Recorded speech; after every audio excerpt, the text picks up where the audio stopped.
Hello students and welcome back to my channel math solutions with Rose ma'am.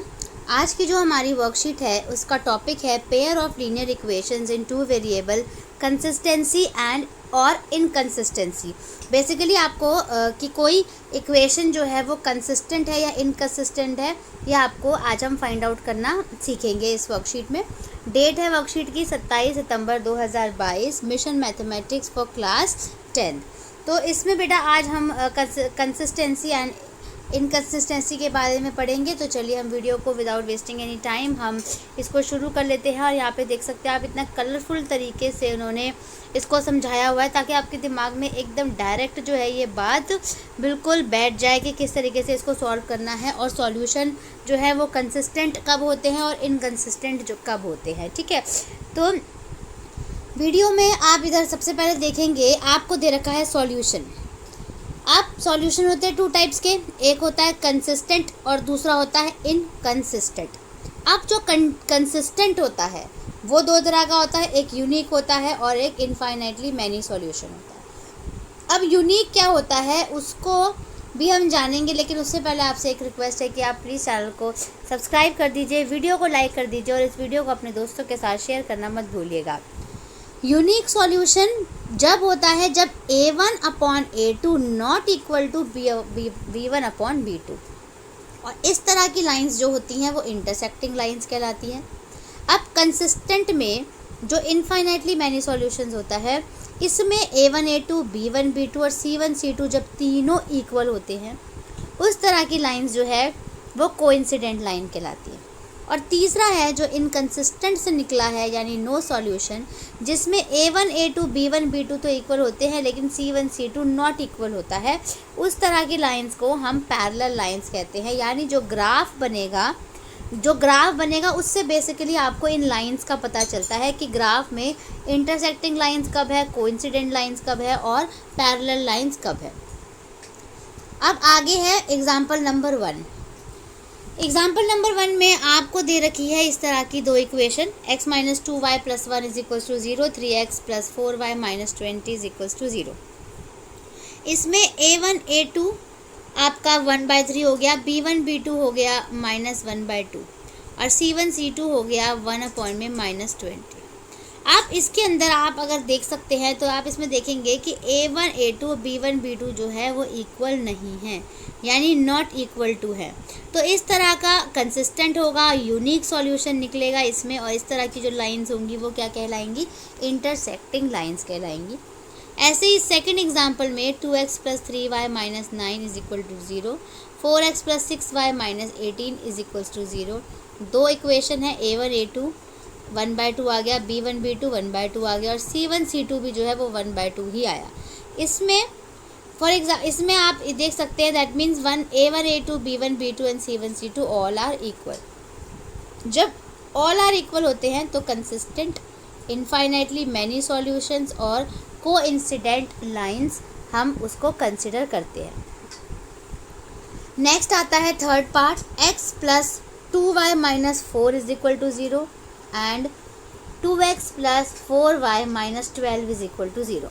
Here a1/a2 1/2 हो गया, b1/b2 1/2 हो गया and c1/c2 हो गया 1/3।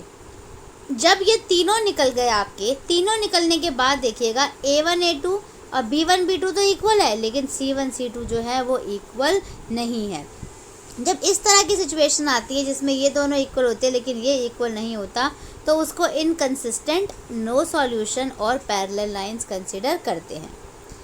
अब आता है complete the following table with appropriate answers for given pair of linear equations. यानी ये जो हम 3 पार्ट दिए हुए हैं इस टेबल के, हमें इसे है कंप्लीट करना है। तो पहले हमें देखते हैं कि टेबल में हमें पूछा क्या क्या चीज़ें हैं। पेयर ऑफ लीनियर इक्वेशन दे रखी है, फिर रिलेशन पूछा है सबसे पहले, तो क्या रिलेशन बनता है, फिर है कंसिस्टेंट है या इनकंसिस्टेंट बताना है आपको, वन सॉल्यूशन है, मैनी सॉल्यूशन है या नो सॉल्यूशन है, इंटरसेक्टिंग लाइंस है, कोइंसिडेंट लाइंस है या फिर पैरेलल लाइंस है। ठीक है, तो सबसे पहले ये आ गई आपके पास इक्वेशन। अब इसमें किस तरीके का जो है वो रिलेशन है वो देखेंगे हम।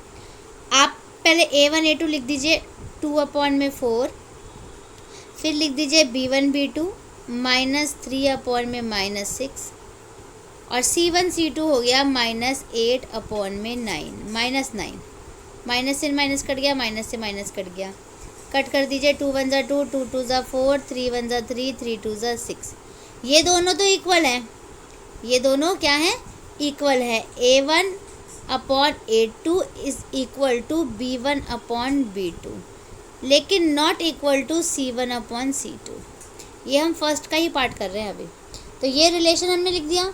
अब रिलेशन लिखने के बाद ये हमें पता चल गया ये है इनकंसिस्टेंट।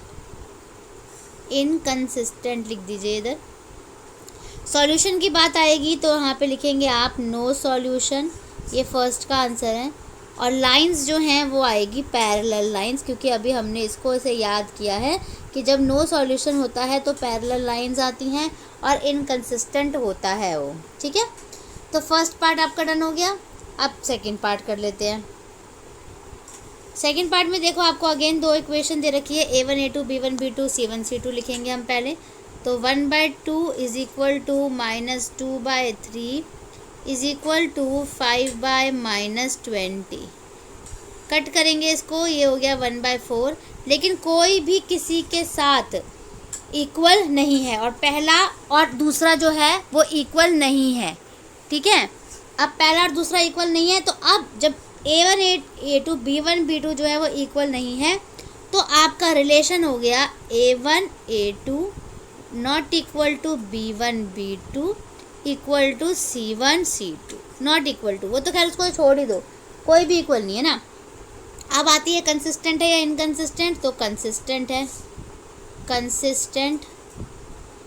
सॉल्यूशन की बात आती है तो यूनिक सॉल्यूशन निकलता है इसका, यानी वन सॉल्यूशन। यूनिक, यूनिक भी लिख सकते हैं, वन भी लिख सकते हैं, यूनिक सॉल्यूशन।